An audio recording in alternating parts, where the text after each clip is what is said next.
안녕하세요. 미국 주식하는 임계입니다. 오늘 미국장 한번 보겠습니다. 구독과 좋아요 부탁해요. 오늘 시장은 낙폭이 과대한 기술주들의 반발 매수세가 유입되면서 금리 인하가 본격화하며 침체된 소비자 수요가 살아날 것이라는 기대에 3대 지수는 일제히 상승을 하는 모습을 보여줬죠. 우선 3대 지수는 장 초반 낙폭 과대에 따른 반발 매수와 다음 주 금리 인하에 대한 기대감으로 반등을 시도했는데 이어 이날의 주인공 애플은 인공지능을 장착한 아이폰 16과 새로운 제품 라인업을 공개했지만 주가는 소폭 상승세에 그쳐 220달러로 마감했고 이날 애플은 쿠퍼티노 본사에서 최신형 아이폰을 내놓으며 새로운 라인업을 공개하는 모습을 보여줬습니다. 이에 이번 아이폰 16에는 애플 인텔리전스가 적용이 됐고 애플의 인텔리전스가 무료 소프트웨어 업데이트로 제공될 것이라 첫 번째 기능을 다음 달 미국에서 베타 버전으로 제공할 것이라 밝히는 모습을 보여줬죠. 이어 애플이 3년 만에 공개한 에어팟4는 오픈형 에어팟 최초로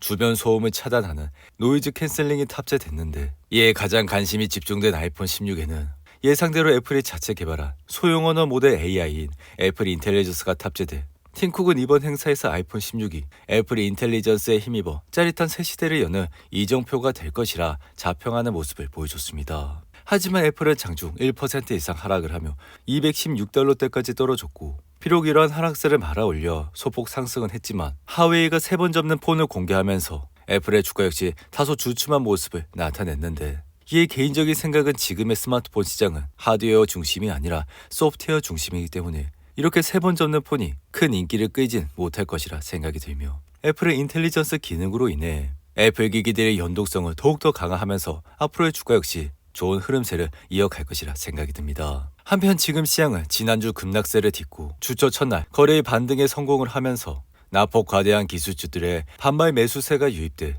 금리 인하가 본격화하며 침체된 소비자 수요가 살아날 것이라는 예상에 소매 관련주와 은행주도 지난주 손실폭을 다소 만회하는 모습을 보여줬죠. 이에 이번 주에 미국의 주요 물가 지표가 잇따라 공개돼 내일 밤 발표되는 소비자 물가 지수는 1년 전보다 2.6% 올라 직전달 상승률 2.9%에서 둔화할 것으로 전망돼 이 같은 수치는 지난 7월 CPI 상승률이 2021년 3월 2.6% 이후 3년 4개월 만에 2%대로 진입한 뒤 다시 한번 하락세를 이어가고 있다는 뜻으로 해석을 할 수 있죠. 이와 함께 CPI 발표 하루 뒤인 12일에는 도매 물가의 생산자 물가지수 PPI가 발표돼 PPI는 전월보다 0.2% 올라 7월 상승률 0.1%를 소폭 상회할 것으로 점쳐지지만 개인적인 생각은 CPI가 예상을 넘어 큰 폭으로만 튀지 않는다면 다가오는 FOMC에서 금리 인하는 확실하다고 생각이 듭니다. 이에 시장의 관심폭은 이제 금리 인하의 폭인데 투자자들은 이다 25bp 금리 인하를 점치고 있고 이에 시장은 페드가 9월 금리를 25bp 인하할 가능성을 71%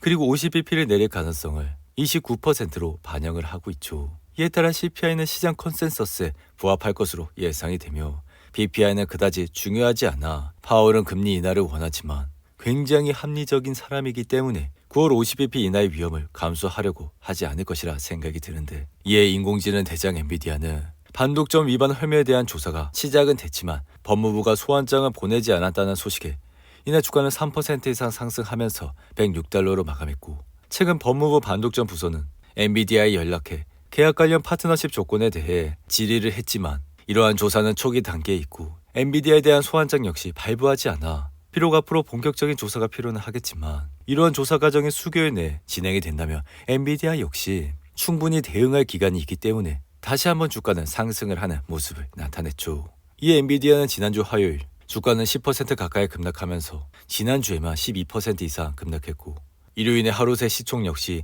2,790억 달러가 증발하면서 이는 2022년 메타가 세운 이전 기록인 2,400억 달러를 훨씬 상회하는 수준을 보여줬습니다. 이 엔비디아의 주가가 급락을 한 것은 법무부가 반독점 조사를 위해 엔비디아의 소환장을 발부했다는 소식 때문인데 이로 인해 엔비디아는 지난 6월 18일 시총이 3조 3천억 달러를 돌파하면서 사상 최고치를 기록했지만 지난주 시총은 2조 5천억 달러까지 줄어들어 다시 한번 베어마켓에 접어드는 모습을 보여줬죠. 이에 지난 1년 만에 주식시장은 사실상 엔비디아가 S&P 500의 전반적인 수익 성장을 이끌어오고 주식시장의 인공지능 플레이에 대한 관심을 촉발해 개인적인 생각은 앞으로도 엔비디아가 더욱 큰 수익 성장을 할 것이라는 점은 의심의 여지가 없지만 앞으로는 S&P 500의 수익 성장에 과거와 동일한 수준의 영향력을 미치기는 어려울 것이라 생각이 듭니다. 이에 그러한 이유는 최근 들어 미래 지침 증가 속도가 현저히 감속하고 있고, 이에 따라 매출의 성장세는 200%대에서 100%대로 내려오는 모습을 나타냈는데, 이로 인해 엔비디아의 주가는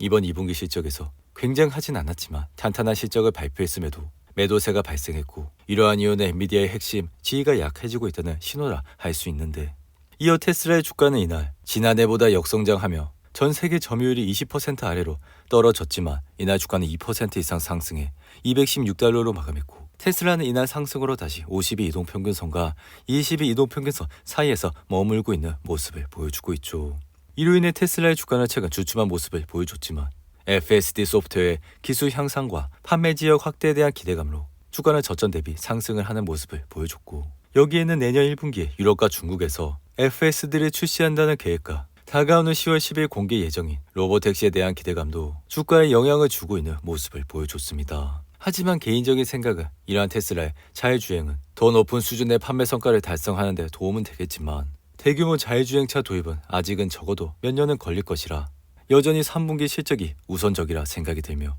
이미 테슬라는 5개분기 연속 어닝 미스가 나왔기 때문에 이러한 사항이 개선되지 않는 한 주가의 상승폭 역시 크지는 않을 것이라 생각을 할 수 있죠. 한편 지금 시장은 제한과는 거리가 먼 일자리 보고서에 시장이 극적으로 반응하면서 경제적 약세의 징후에 매우 민감하게 반응하는 것을 보여주고 있고, 이에 우리는 9월과 10월 주식시장을 신중하게 접근해야 한다 생각이 드는데, 이러한 이유로는 하락폭이 크며 단기 기술적 반등 가능성이 있을 수는 있지만 현재 S&P 500의 RSI를 보면 아직은 과매도 영역에 있지 않는 41에 가까워 우리가 과매도 수준을 나타내는 30보다는 훨씬 높은 수준이라 할 수 있습니다. 이어 지금 시장이 핫한 주식인 팔란티어는 S&P 500 지수에 신규 편입된다는 소식에 이날 주가는 14% 이상 상승하면서 34달러로 마감했고, 지난 6일 S&P 글로벌은 팔란티어가 델과 함께 S&P 500 지수에 편입된다고 밝혀 이 두 종목은 아메리카 항공과 애쉬를 대체할 것이라 밝혔습니다. 이에 S&P 500 지수에 편입이 되려면 최근 분기 흑자와 4개 분기의 누적 흑자가 기록돼야 하는데, 이로 인해 지난 2분기 팔란티어의 순이익은 1억 3,560만 달러로 1년 전보다는 2,790만 달러가 증가했고, 팔란티어는 지난 2022년 4분기 흑자 전환에 성공을 하는 모습을 보여줬죠. 한편 가상화폐 대장 비트코인은 9월 들어 6만 달러 선이 무너진 뒤 이를 회복하지 못하며 현재는 5만 7천 달러에서 흐름을 이어가고 있고, 최근엔 일부 저가 매수세가 유입되면서 비트코인 가격은 다소 상승했지만 여전히 5만 달러대에서 벗어나지 못한 모습을 보여주고 있죠. 반면 바이오테크 주식인 서밋 테라퓨틱스는 폐암 치료제 후보가 3상 시험에서 머크보다 성과가 좋았다고 밝힌 뒤 이날 주가는 56% 이상 급등했고, 항공사 주식인 젯블루는 뱅크 오브 아메리카가 언더퍼폼에서 중립으로 업그레이드를 하면서 이날은 7% 이상 상승을 했는데, 이어 항공기 제조업체인 보잉 역시 공장 노조와 합의를 하면서 주가는 3% 이상 상승했고, 암홀딩스는 애플이 아이폰 16에 암의 차세대 디자인을 사용할 것이라는 내용이 나오며 이날 주가는 7% 가까이 상승을 하는 모습을 보여줬습니다. 오늘도 8분이 넘는 긴 영상 끝까지 시청해주셔서 감사하고요. 가시기 전에 구독과 좋아요 잊지 마시고, 그럼 저는 다음 영상에서 찾아뵙겠습니다. 감사합니다.